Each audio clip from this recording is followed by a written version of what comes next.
Hello, good people. Welcome to our show. Hello, bad people. Welcome to our show. Hello, anyone who want to learn more about SEO, about getting results, about SEO strategy.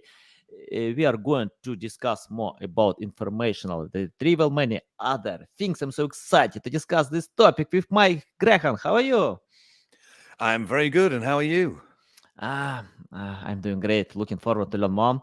I remember our first episode. Yeah, you shared a lot of valuable insight. You spoke on my podcast, and I got a lot of engagement when you share all these valuable insights. But I have new audience as well. I'm working on that. So, Mike, remind more about yourself, about your background for new listeners who might not know you, but they will know you after this podcast. I'm just trying to figure out whether I'm one of the good people or the bad people. Bit of both.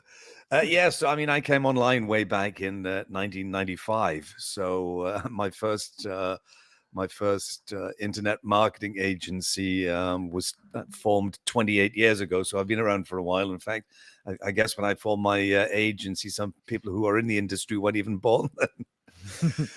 Things have changed. So since 1998, although I started in 1995, in 1998, virtually all I was doing was what we now call search engine optimization. It didn't actually have a name back then. It was just doing stuff with search engines, Yeah. But I figured out quite a lot that search was going to be the big thing in the future, because how were you going to find anything on the web? And then from a marketing point of view, well, how important is it going to be that you're in those top 10 results? So like many other people around back in the day, I started experimenting and, figured out that there were certain things that you could do that could manipulate the results. And then about 2 years later, after I'd gained a lot more experience, I decided to share that. So I wrote a little book on search engine positioning, as it was originally called. And that did fairly well, but it wasn't as complete or as comprehensive as it could have been. From one of the earliest search engines, a search engine called Webcrawler, the guy who had built that, his name is Brian Pinkerton. I managed to get in touch with him when I was working on the second edition of the book. And he said to me, I looked at the first one, it was kind of okay, but there's a lot that's missing. And he said, I recommend that you read the classic book on information retrieval, which was written by a scientist by the, in fact, I've got a copy of the book here. This is an introduction to information retrieval, and this was published in 1976. Believe it or not, way back then. And he said, if you read some of this by Gerard Salton, the scientist, who's largely known as the father of information retrieval, he said you'll have a much better idea not of just how search really works now, but how it's going to change in the future. So I started reading that book, and honestly, it just boiled my brains because it was such an in-depth subject. But once I started to understand some of the principles behind information retrieval and applied some of that, just thinking so much differently about not just HTML or JavaScript and that kind of stuff, but actually looking at the science that Google and other search engines were using. And it changed the way that I approached SEO. And that's why during the course of my career as an SEO, as a publisher of Search Engine Watch for 5 years and ClickZ, running the conference, I always made a point of being able to introduce some elements of information retrieval. And I've always had great feedback from the SEOs in the industry who pay attention to that and want to read a little more. And it's going to become even more important for the future, because obviously with this huge change, leaps and advances in artificial intelligence and machine learning technology, the science remains the same, but the technology that's powering it is absolutely so super powered now, So Yeah. that's a long answer to a short question once again.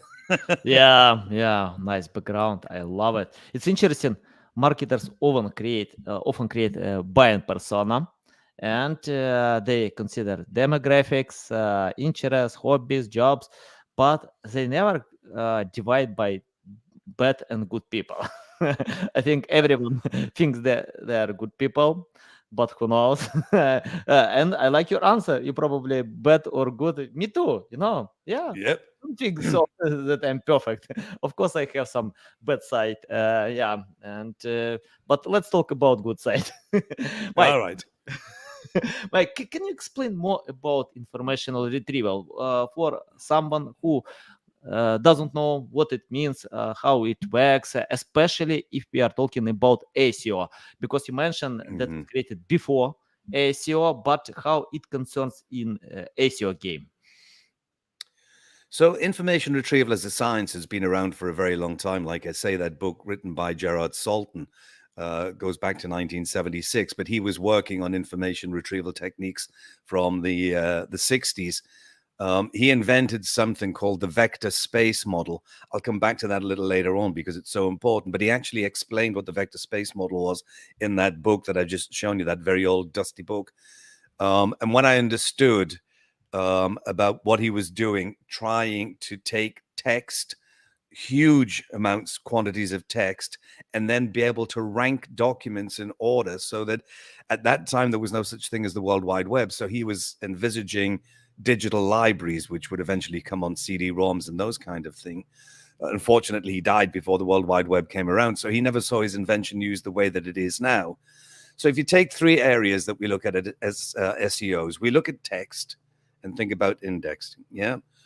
We look at links, and some people are still mystified as to exactly why we do that. Yes. And then a search engine also takes in end user behavior.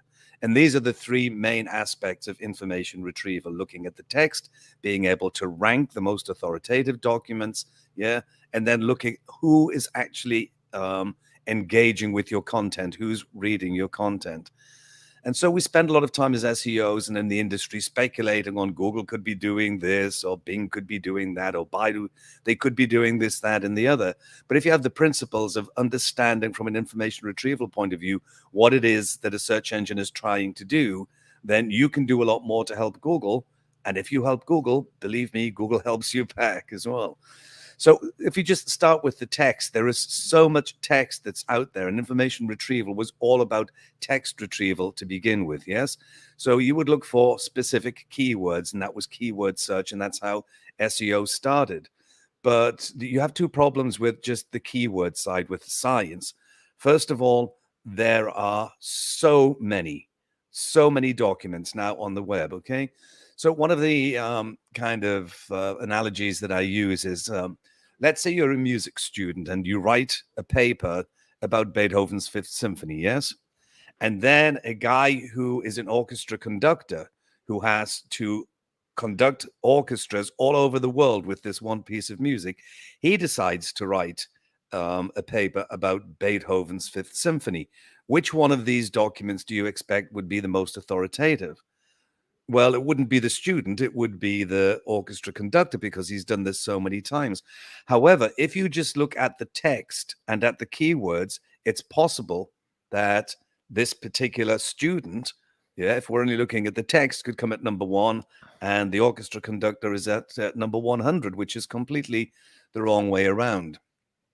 So there has to be a way of not just looking at the text, but also being able to rank in an order. Yeah. And we see a lot of this in this EAT, EEAT, that people talk about now in the industry about expertise, authority, and trust. So the same thing applies when you're looking at text in that way. The other thing is that we use so many different words and phrases that are actually applying to the same thing.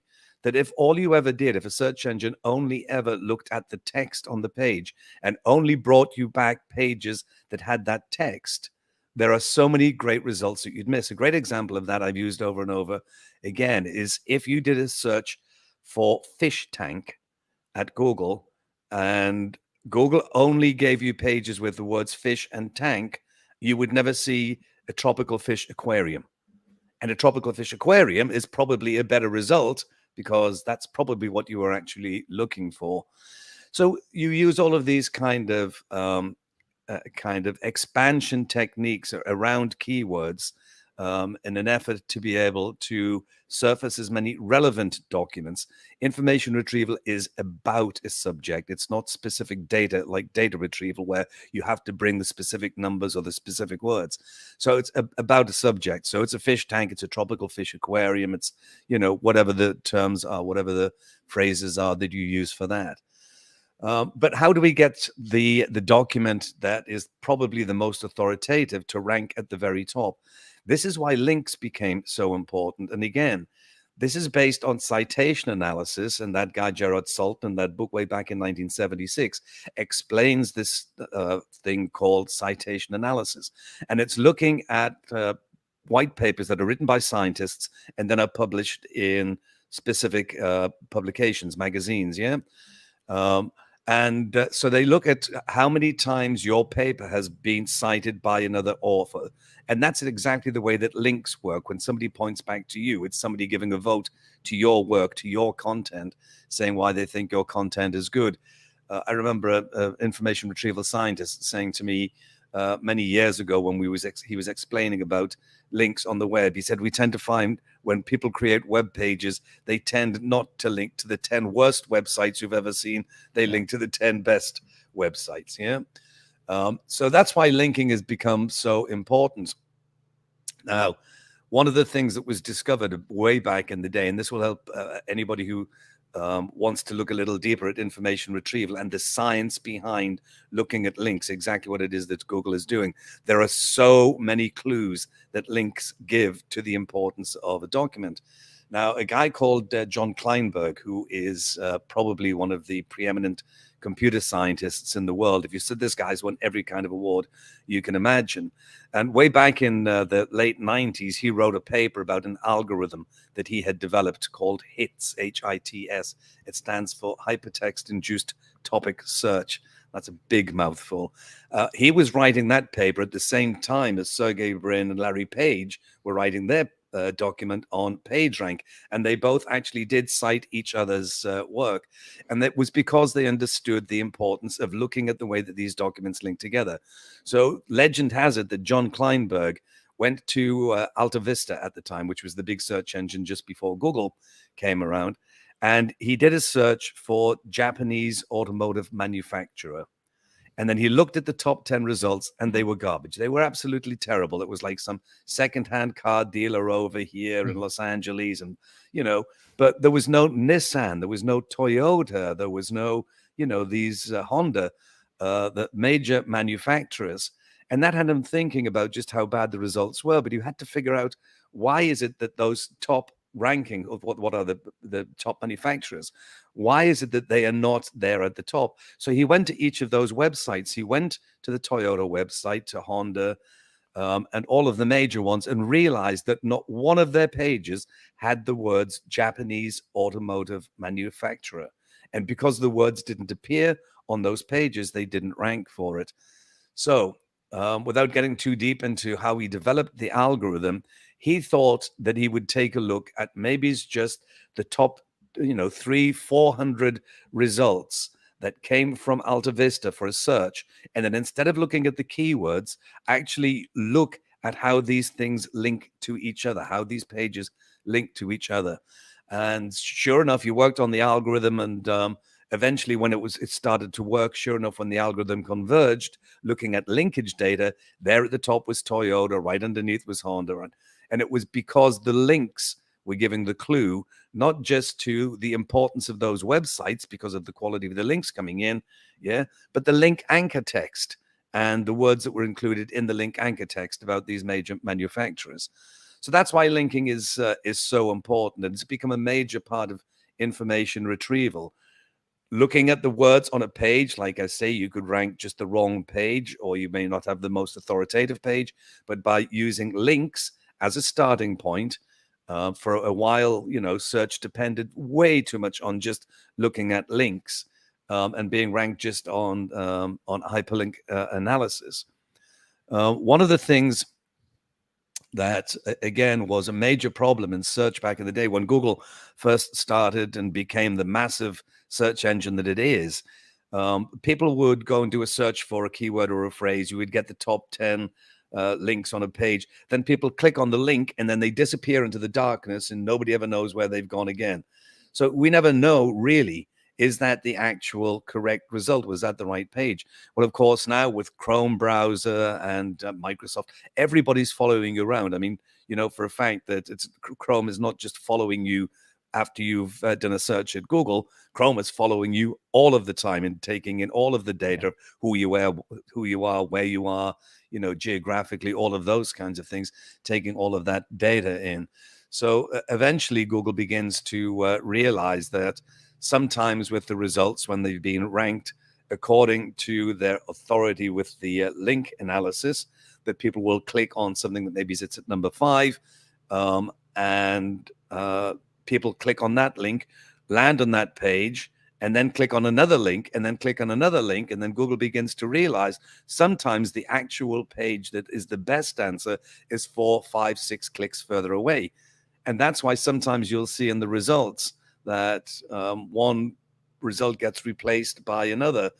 The reason that I labor that point is that end user data is really important. So what we've got text on a page, we've got link analysis, and now who's actually engaging with the content. Yeah. So the reason that's important is to understand that I think Google said they've had some site of some, I don't know, 70 trillion links, whatever it is. They're never going to be able to crawl the entire World Wide Web. That's never going to happen. It takes so much time. We'd all be dead before they got to the end. And at the same time, there is so much crap that's out there as well. That they really need to know what are the most important pages that need to be updated more often. So again, looking at end user data, who's actually interacting with this content, plays a huge role in how you rank those pages. So, even this, just explaining the fundamentals of how information retrieval works. Once you understand these basic principles, understand what it is that Google's trying to do, then you don't ask so many crazy questions. And then you begin to understand, how to create content and how to help Google do its job better. And that's how you get rewarded with your own website. So let's start with text, first of all. One of the things that the crawler did right at the very beginning is just come in and take all of the text out of your page, drag it all out, and then look for particular keywords and then score them in what I referred to earlier on as this thing called the vector space model. You can do a search for vector space model at Google or any other search engine, and there's so much information about this thing. But basically what it's doing, and it's hard to explain, that it is this kind of multi-dimensional space where all of these words live, but text is very poor to analyze into and turn into data. So what the vector space model does is it kind of, if it was like a star chart, it's giving you a coordinate here. And then Google can see in vector space words that lie closely together probably mean the same thing. The way that it's being used now with large language models, I mean, that was the basic principle of the vector space model back in the day. But the way that it's being used with large language models now is like, a million miles from where it first started. And that's how the large language models work, because they're just looking at what's the possibility that the next word will be this, the next word will be this. But there's still a protocol for creating web pages, and I used this a long time ago. It still works now. When the crawler comes into the page, it's kind of like imagining that you were visually disabled or a blind person. If you think about how a visually disabled person would read a newspaper, the first thing they do, fingers go to the top of the page and they go, oh, New York Times, that's it. It's not the Wall Street Journal. I wanted the New York Times. And then the fingers go down and there's a headline. Okay, what's the biggest thing in the news? Over to one side, there's an image. They can't see the image, but there's a caption below explaining what the image is. And then they carry on and work their way down the page. And I've said this, when you're creating a web page, if you create it in that manner, like it was made for somebody who was visually, you have no idea how much you're helping the crawler, to be able to take the data from that page, know where it came from a title tag, which is still important, and those kind of things in terms of getting indexed. And then when you go to the ranking portion of that, how do I get links? Well, you need to have quality content. People need to know what your content is, So there are all kinds of things that you can do in other forms of marketing to let people know that your website is there and attract links in that way. But one of the other things that I discovered is the importance of web communities. So the other aspect of information retrieval that's really important is looking at network theory, how we come together in groups, how we group ourselves together. And these most densely populated areas of the web, most densely connected, are actually web communities. What does that mean? It doesn't mean they live geographically in the same place, but there are all of these, say, for instance, take the subject of information retrieval. If you do that search, all of the websites that you'll see, and then go and follow the links, are from subject matter experts. That's the expertise that we're talking about. So the best place to get links is where the people who are interested in your subject matter. Now, that could be anything from information retrieval to repairing shoes. It could be anything. Two Japanese scientists way back in the day did some great experiments looking at web communities. And I used to show this. Shame I don't have to have it here to show it today. But they crawled billion pages and then were able to discover communities within those billions of pages. And one example they gave I thought was great. It was computer manufacturers. And computer manufacturers were right at the very center of this community. But then as it started to branch out, it was companies that make mice, companies that make cameras, companies that make keyboards, companies that make, and then you start to look at all of the components that go into making computers, and then you see just how vast the community is. And these are the places that you want to start thinking about getting links. And part of the problem that we've got with the link economy as it is right now is that if you're buying links or you're using a broker to get links for you, they'll get you links from anywhere on the web that they can get one, which is not necessarily within your community. And I've done this over and over again within the community. And then the other thing to remember again is what, again, information retrieval is doing, looking at authority. So when somebody links to you, the algorithm's not just looking to see how many links you have. It's also looking at who links to the people who link to you and who links to those people who, following it back in this way that PageRank has been explained. And what they're looking for is a prestige score, which is built into information retrieval to begin with. The prestige score means you get an extra couple of points if a really important site points to you. And it's like I was saying earlier on about the publications, the scientific publications, one of them may be more important than another. And if you get one from the more important one, I've used the idea that it is much more in information retrieval terms, more about quality than it is about quantity. So you might have, 500 links to your website, and I might have 5,000 to mine, and you'll still rank higher because if you've got 500 better quality links, that's going to make the difference. The analogy that I've used over and over again is I'm an Irish Catholic, and I could go to my priest any day of the week and say to the priest, "Father, bless me with a link." And he probably will. Yeah. And then I could go to another priest and say, "Bless me with a link." But you know what? If I could just get one link from the Pope, that's the thing. If I could just get that one link from the Pope. And so when I still talk about link building to clients now, I still use that analogy. And I say, look inside our community, who's the Pope? And that's the guy that we want. Yeah. And we're not just going to say, can you give me a link? I'll give you a link if you give me a link. Yeah. We're actually going to be able to do some business here. So what business can we do together? So not only is that link of great value in terms of the potential to help you rank, the likelihood is it's also going to send you great traffic as well. Yeah. And in network theory, again, looking at that guy that I told you about, John Kleinberg, this is the book that he wrote. Mhm. Yeah. If you want to know why linking's important, it's called Networks, Crowds, and Markets. And it explains every single aspect. You wouldn't want to read it on the beach, though. Yeah, nice, Mike. Love it. Awesome, valuable. I have two questions. The first question about keywords. I remember in 2021, someone from Bing claimed that keyword research will be obsolete in 2021. Google denied. John Mueller replied to this tweet that now we still have a room for keyword research, but in 2023, John Mueller shares the same, that keyword research is obsolete because Google can understand the context and rely to some keywords. You mentioned many times about keywords, and I know some experts who don't care about keyword research. They are looking for topics, not keywords, because each page can have a lot of keywords, 1,000 keywords, 10,000 keywords, or 100 keywords.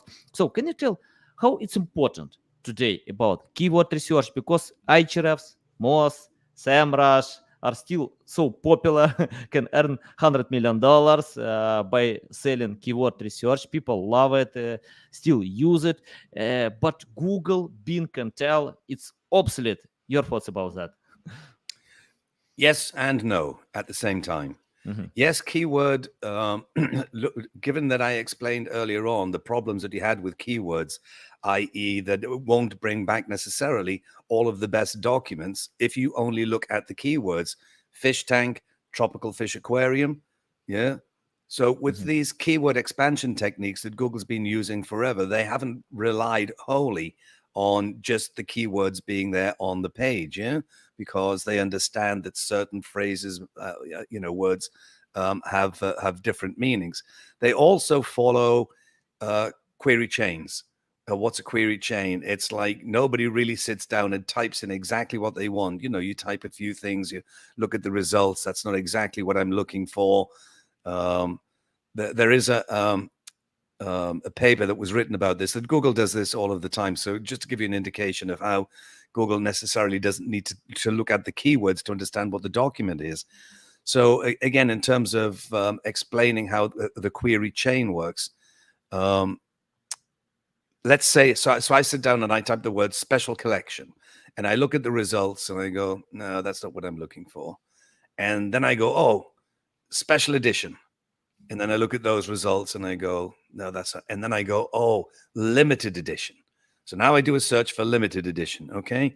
I've given you a tiny little query chain, just a query chain. Sometimes this can be dozens and dozens, depending on how many times you reformulate the query. Yes.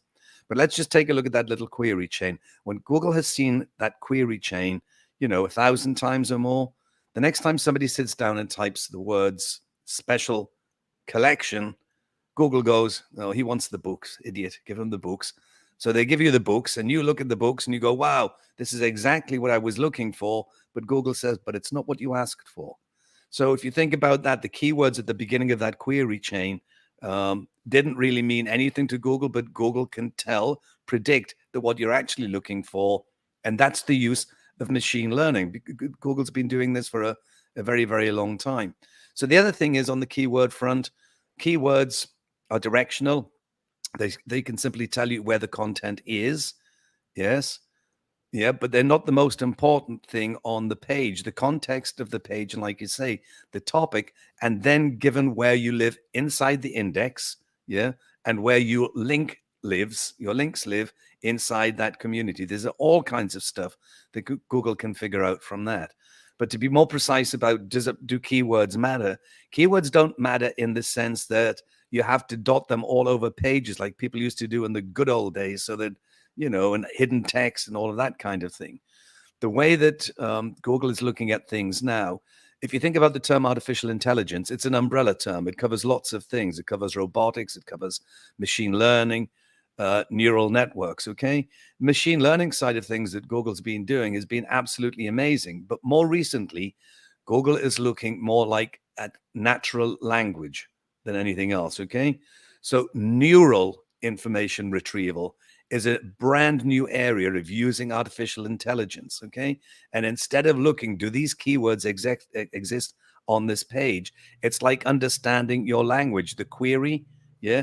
And what's the language that's used on the pages, or the corresponding content. Remember, the corresponding content could be an image, could be a 30-second video, could be a web page, could be any one of those kind of thing. So we're in a brand new era now of not having to stuff pages with keywords to give Google an indication of what the subject matter is. Google gets it already, gets it. Yeah. Now what you need to do is remember, what I was saying earlier on in the early days of creating a page like somebody with a visual disability. But what you're actually doing is just good copywriting, just writing in a protocol that can be understood. So Google can understand that page now. Don't write for Google. And, John Yeah. Mueller and people like that will tell you, don't write for the machine. Okay. You don't write for the machine. You write for the end user to get that kind of the engagement that you want. And when you do want to speak to the machine, that's why you've got structured data. Yeah, that's why you've got schema. And again, given the huge problem with information retrieval terms that Google has in crawling the web and seeing trillions and trillions of pages over and over again, deciding which ones to crawl, Google's actually gone to look at which are the most important pages. Some of that's going to be based on the linkage data, because there are plenty of times that Google has information about the importance of a page that hasn't been crawled because it can see the linkage data surrounding it, So again, it's more a case of creating content that is designed specifically for the end user, to engage the end user. And what does engagement mean? I see a lot of stuff that people talking about, trying to artificially, lengthen dwell time on web pages and those kind of things. At the end of the day, Google understands what the experience is. Google understands from even subject matter, how long people engage with a page. If I want to know the weather here in New York today, and I go to the weather channel and it says 85 degrees, that was 0.8 of a second engagement. Some people might say that's a bounce on a page, but the weather channel goes, yep, that was good. I got the information. I got the information I needed. It only took 0.8 of a second, Yeah, nice. Yeah, I think Google is smart, to recognize many things today. It's not Google, AI can do it for Google. So yeah. But the thing is with Google that they are so advanced. I wrote the first comprehensive book on SEO and the underlying, science of information retrieval. I wrote that 22 years ago. And a lot of what I wrote about there is as relevant now, in terms of understanding the science. The technology that powers it has advanced, light years ahead, but the science still remains. And I'm very much anticipating Mike King. I don't know if you've had Mike Icon King. Yeah. He on spoke the on show. my Yeah. podcast, 2 times. Yeah. That's good. So Mike is working on a book, which is the science of SEO. And I tried to help a little bit with some of the early work that I did.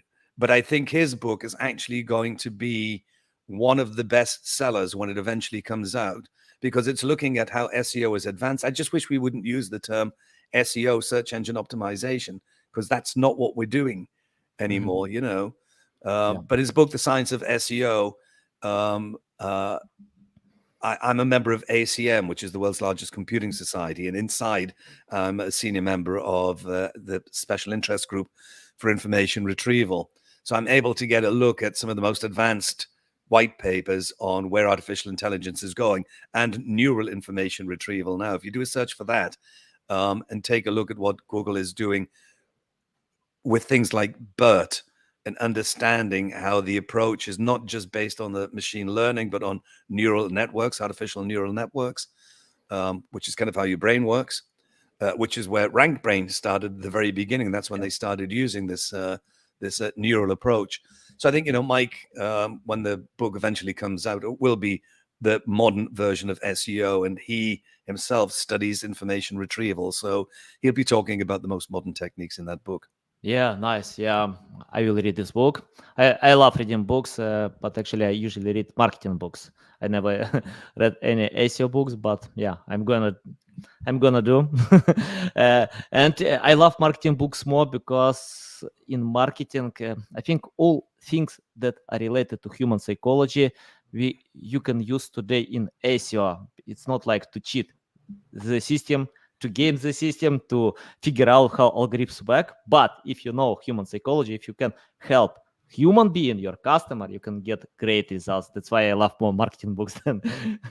But yeah, So I will yeah, read so it. what I'm working on right now is I didn't want to write just another book on the subject of SEO or information Mhm. retrieval. I've already done that. I've covered that. But one of the things that I did notice as a marketer Mhm. is that product research has been around forever. It's not just since Yeah. Google came, it's been there forever. And you can take information retrieval techniques, particularly understanding intent, which is another area that I haven't really touched on. But again, the basic tenet of the taxonomy of search: informational, navigational, transactional. This is a psychological customer journey that you're going through. And that's why creating content in that manner and then connecting it to consumer behavior, that's where it becomes important in marketing. And quite a lot of marketing books that I've seen, certainly again more recently, understanding how important search is, will include elements of the natural process that we go through as consumers in terms of finding the right kind of products, and introduce an element of information retrieval, connecting it to consumer behavior. I mean, at the end of the day, what Google's job is to satisfy an information need. It's not whatever people think, take your money for paid search. At the end of the day, whatever the information need is, and like I say, that comes whether it's an image, a 30-second video, 150-page PDF, or a Google ad, or a local result. At the end of the day, you're still just satisfying that human need for Yeah. information. Nice. Awesome. Yeah, I agree. I completely agree. Mike, I will add all your books in the description below. So I'm gonna to read Do you know what them I as well. did before? I don't know if you got it. I sent you a Yeah. link, one of the classic books for academics on information retrieval. These books are really, really expensive, but for whatever reason, over at this website, they've made this one available for free. So if you want to pop that in, anybody Yeah, who I wants will. to know, yeah, they can go and download it for absolutely free. And I mean, Wow, it really nice. is an excellent book. Yeah, you're so kind. Yeah, okay, guys, you can find this book in the description. Yeah, I have this link. I'll submit and I'll add to my LinkedIn post about this book.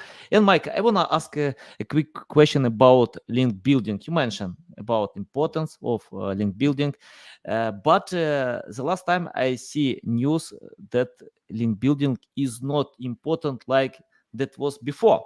And I remember when I started my digital journey.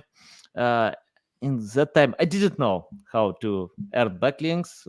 I read a few articles that told me you need to buy them. I bought and my content ranked well. Then Google changed the game in 2012, and I started to learn more about white hat SEO. And today, I don't remember even these methods about black hat. But anyway, I want to ask about importance of link building. What I can see, many experts can tell it's not like many years ago. Many SEO specialists don't use link building at all. I think it depends on your authority. If you have high authority, you don't need it. If you have no authority, it's better to earn some authority.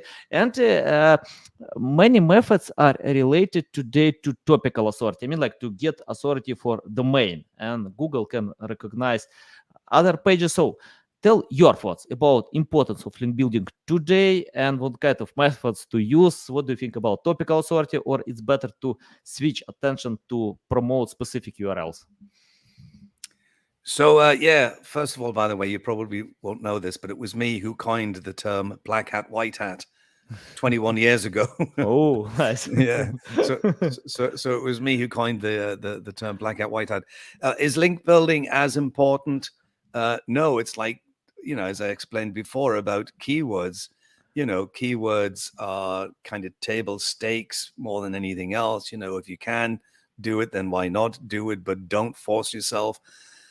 Links, again, are still important. So let me tell you about the importance of a hyperlink-based analysis for ranking purposes. Gave Google and all search engines an opportunity to look at web communities to add this authority.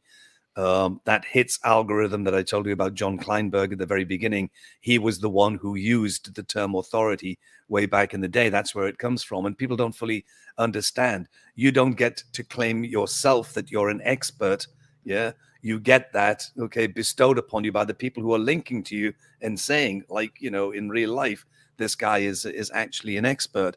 But the problem that you do have, I explained about the keywords, how you have problems there with the abundance, too many keywords. And uh, so the same thing with links. The hyperlink based analysis was looking on who has the best quality of links.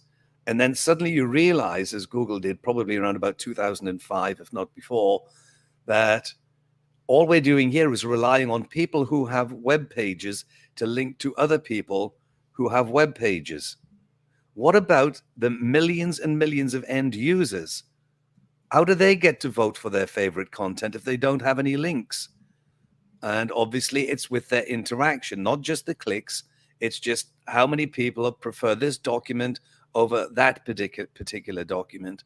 So, is link building important now? Link building gives you the start. It gives you the kick that you need to get recognized, to get noticed. After that, what you want is millions of people, or as many as you can, actually clicking on your link and consuming your content, regardless of what it is. And that's going to become more important in the future because given that we're talking about information retrieval techniques, many are being designed now to look at how are we going to include AR and VR. Augmented reality is already becoming something within all search engines now, Bing, Google, Baidu. If you do enough searches, you can see when Google, for instance, is asking you, can we have access to your camera and to your microphone? That's to create an augmented reality experience for you. So content is becoming not a thing, but it's becoming an experience. Anyway, sorry, going back to the question at hand. Mm-hmm. Don't stop building links. It still provides a great clue, but do not depend on links for the ultimate invisibility. That is actually going to go down to why people would look at my content on a particular subject before they look at yours. Yeah, awesome. Yeah, I agree. And Mike, I have my final question Mhm. about a common question today. Is SEO dead? And but I wanna just rephrase about the future of SEO. What do you think? What kind of future will be? Because you mentioned about augmented reality. Apple is going to launch headset. I don't know how it looks, but it's probably like augmented reality Yeah, on your I've head. seen I it. It's don't know. very cool. Yeah. So, but it's interesting. I don't see a big difference because most people can take iPhone like this. So it's the same like if you have this headset. But anyway, what do you think about the future of SEO and how we can adapt today to this possible future? So I've had many conversations, especially with people at Google engineers. I mean, since all the time I've been in the industry, every 18 months SEO is dead. Somebody comes up with SEO is dead. I think it's that SEO is not dead. It's just it's transformed into a different skill set, and therefore the term SEO doesn't fully explain the role that we are playing in marketing now and how important that role is. Search engine optimization, I've always said, I told you the last time we spoke, I've never met anybody who's optimized a search engine in this industry. So why it's called search engine optimization, I've no idea. So I think that the term SEO itself is going to have to go away. In our last conversation, if you remember, I told you I went from SEO to Yeah. the content experience analyst. And that explains much more what we're doing now, particularly when we look at marketing, advertising, at that customer journey. We're deciding what is the experience for this potential customer at each stage on that journey. And the content experience, obviously, it could be within search, it can be in social media, within AR, VR, gaming. There are so many places now where we get information, where it comes from, and that the content experience that we create has to go with that. So it's not just about being a relevant document in an index. It's all about who you are, where you are, what time of day it is, what your past search history tells about you. All of these clues that Google can get from you on user behavior, on your user behavior, to be able to narrow it down to give the best content experience to you. So is SEO as an industry as an art or a science, whatever you want to call it. Is that dead? No, but I think SEO as a term needs to go and take a lie down in the back room and have a rest. Yeah, got it. Yeah, I agree. I think it's evolution. Things change, so we need to adapt to these changes. And yeah, and I agree. Especially to Sorry for interrupting. I wrote a column many years ago, maybe it's 15 years ago. It's called "The SEO and the Blacksmith." It explains what happened to blacksmiths and why SEOs would have to skill up a little bit more. So that was kind of a bit ahead of its time. But I do think now the role that we refer to as SEO is much more sophisticated than sticking some keywords in a web page and trying to get some links. We've come a long way. Yeah. And when I started my digital journey, I hired a team of writers who wrote about anything. I gave them topics like weight loss, accounting, crypto, anything. They wrote. Google ranked well. Today, I fired this team. Google helped me to do it, and today we have a team of editors who can edit content. And I have no idea how to write content about weight loss. If you ask me, I can write crap, as you mentioned, about crap, even by using AI.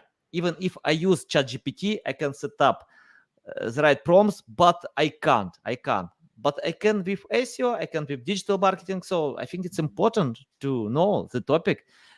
Even if you write manually or use AI, you need to edit, you need to check data to analyze it, and if you don't know the topic, it's impossible for me. You can't create quality content, you can create some generic content, but people and Google can recognize it.